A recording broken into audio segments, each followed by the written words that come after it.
South Africa के against T20 international series Bobby भाई के लिए ना एक बड़े अच्छे नोट के ऊपर एंड हुई है माशाल्लाह।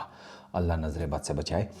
बॉबी भाई ने इसी सीरीज़ में लीडिंग रन्स गेटर होने का T20 इंटरनेशनल्स में वो रिकॉर्ड तोड़ा। मैं आपको चार चार रिकॉर्ड बताता हूँ जो बॉबी भाई ने इस सीरीज़ में अपने नाम पर किए हैं। चौथा वैसे नहीं है, चौथा उससे पहले का ही है। पहला, most run in T20 internationals, वो बॉबी भाई के हो गए हैं 4302।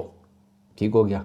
तो बॉबी भाई T20 इंटरनेशनल्स की दुनिया में अब सबसे ज़्यादा रन्स बनाने वाले बैटर हैं। इससे पहले ये रिकॉर्ड रोहित शर्मा के पास था, विराट कोहली भी नंबर 3 पर आपको नज़र आते हैं। ये तीन ही बैटर्स हैं, बाबर, रोहित एंड विराट, जिनके 4000 प्लस रन है T20 इंटरनेशनल्स में। ठीक हो गया, ये रिकॉर्ड बॉबी भाई के पास है। सेकंड रिकॉर्ड है जी most 50 plus scores in T20 internationals. Bobby भाई के 40 टाइम्स 50 प्लस स्कोर्स हैं T20 इंटरनेशनल्स में। ये भी रिकॉर्ड उन्हीं के पास है। इससे पहले ये रिकॉर्ड विराट कोहली के पास था। ठीक है, उनके 39 थे। अच्छा, आगे चलें। मोस्ट नंबर ऑफ फोर्स, वो बॉबी भाई ने रिकॉर्ड तोड़ा है। 457 टोटल नंबर ऑफ फोर्स हो गए हैं उनके। ठीक है, और मेरा ख्याल है इससे पहले ये रिकॉर्ड भी आई गेस शायद विराट कोहली के ही पास था, if I am not mistaken. ये ज़रा चेक कर लेना, मुझे थोड़ी सी ज़रा इसमें हो रही है। अच्छा, फिर है second most player of the series award. Bobby भाई ने 5 मरतबा ये अवार्ड जीता है, सेकंड बेस्ट नहीं है। तो ये जो 4 T20 इंटरनेशनल के रिकॉर्ड है ना, जिसमें से 3 जो हैं वो बॉबी भाई ने साउथ अफ्रीका की सीरीज़ में तोड़े हैं। तो साउथ अफ्रीका की जो सीरीज़ है उसमें बॉबी भाई का जो मैं बता रहा हूँ ना कि एंड हुआ है, वो बड़े हाई नोट के ऊपर हुआ है।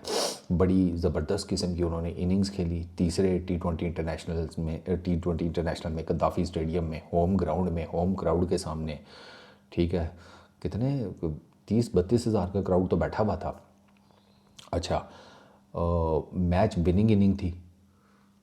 पाकिस्तान ने 140 किया, जिसमें से 70 बॉबी भाई के हैं। 9 चौके मारे हैं, 145 का strike rate, top notch. Intent नज़र आया, माइंड की क्लैरिटी नज़र आई। ठीक है, बैटिंग टेक्निक एकदम से बहुत बेहतर नज़र आई, बहुत बेहतर नज़र आई। कोई टुल्ले नहीं मारे, कोई कुछ नहीं, प्रॉपर ऑर्थोडॉक्स क्रिकेट खेली। और बॉबी भाई का यही वे फॉरवर्ड है।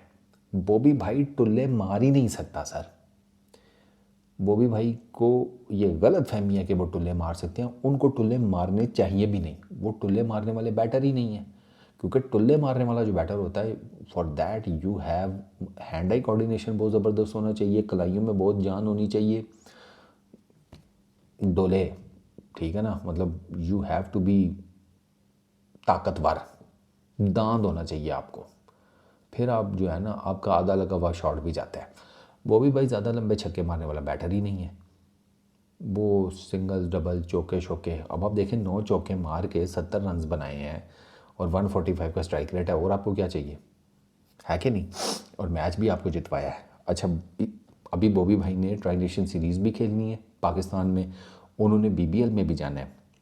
मैं आपको बताऊँ कि मुझे ना ट्राई नेशन सीरीज़ से ज़्यादा BBL का है, ऑस्ट्रेलियन विकेट्स के ऊपर। ये क्योंकि ऑस्ट्रेलियन विकेट्स के ऊपर BBL में बॉबी भाई परफॉर्म करके आए ना, तो उसका बॉबी भाई को फ़ायदा ही होगा। वो बाउंसी ट्रैक्स होते हैं, बनते बैटिंग विकेट्स ही हैं, लेकिन ऑस्ट्रेलिया की मिट्टी आपको पता है उसमें तो बाउंस है ही है।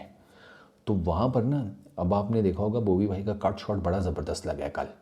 उनको जितने भी शॉर्ट ऑफ लेंथ गेंदें मिली हैं ना, या थोड़ी सी लेंथ बॉल तो नहीं, थोड़ी सी पीछे रख के जितनी भी उनको गेंदें पड़ी हैं कल, उन्होंने बड़े ज़बरदस्त कट शॉट्स मारे हैं। तो ये तो साउथ अफ्रीका, सॉरी ऑस्ट्रेलिया में तो ये बड़ी आइडियल किस्म की शॉट होती है, कट शॉट।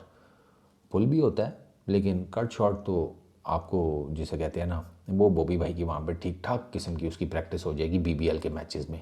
और बॉबी भाई तो मेरा ख्याल है पूरे सीज़न के लिए इनका कॉन्ट्रैक्ट है BBL में। वो अब देखना है कि उसमें ये ट्राई नेशन सीरीज़ कैसे एडजस्ट होगी। ये थोड़ी सी ज़रा चीज़ें हैं जो बॉबी भाई डेफिनेटली वो देखेंगे तो सही, क्योंकि खेलेंगे वो सही। ऐसा नहीं है कि बॉबी भाई जो है वो साइड करा देंगे, नहीं।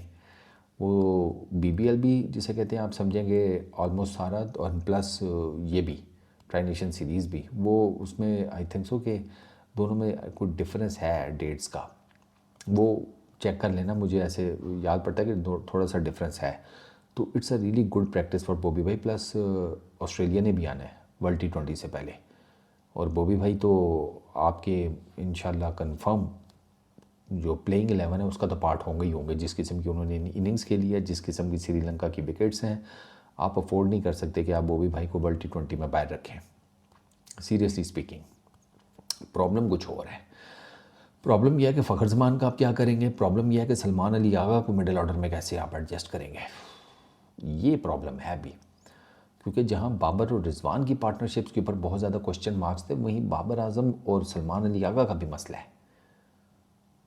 ये इन दोनों का भी मसला है। और सलमान अली आगा का भी वो उस तरीके से हिसाब किताब नहीं है। मतलब सलमान अली आगा ने कल 9 बॉल के ऊपर, ये तीसरे T20 इंटरनेशनल मैच में 9 ball free hit full toss मिला है,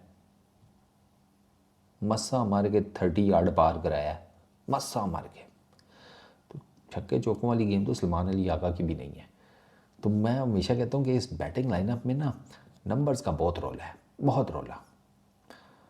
इसको इमीडिएटली अगर थोड़ा बहुत आप ठीक कर सकते हैं वो ये है कि साइम, फरहान, बाबर, हसन नवाज़, पहले 4 ये कर दें। और अगर आपको उसको लाना है ना फ़खर ज़मान को भी एज एन ओपनर ही रखें। चौथे नंबर पर नहीं, क्योंकि चौथे नंबर पर फिर हसन नवाज़ फिर नीचे चला जाएगा, तो हसन नवाज़ को नीचे खिलाने का फ़ायदा कोई नहीं। एक और काम करें, फिर हसन नवाज़ को फिर ना खिलाएं। अगर आपने उसको छठे नंबर पर खिलाना है, वहाँ पे उसकी कोई यूटिलाइजेशन नहीं है, वहाँ पे फिर आप अब्दुल समद को डाल दें। बट खैर ये इनकी अपनी मर्ज़ी के फ़ैसले हैं, हम तो खाली मशवरे ही दे सकते हैं। फ़िलहाल बॉबी भाई के जो फैंस हैं ना, बॉबी भाई के ये जो 4 रिकॉर्ड्स मैंने आपको बताए हैं ना T20 इंटरनेशनल्स में, ये एंजॉय करें, बाकी बाद में देखेंगे। Peace out.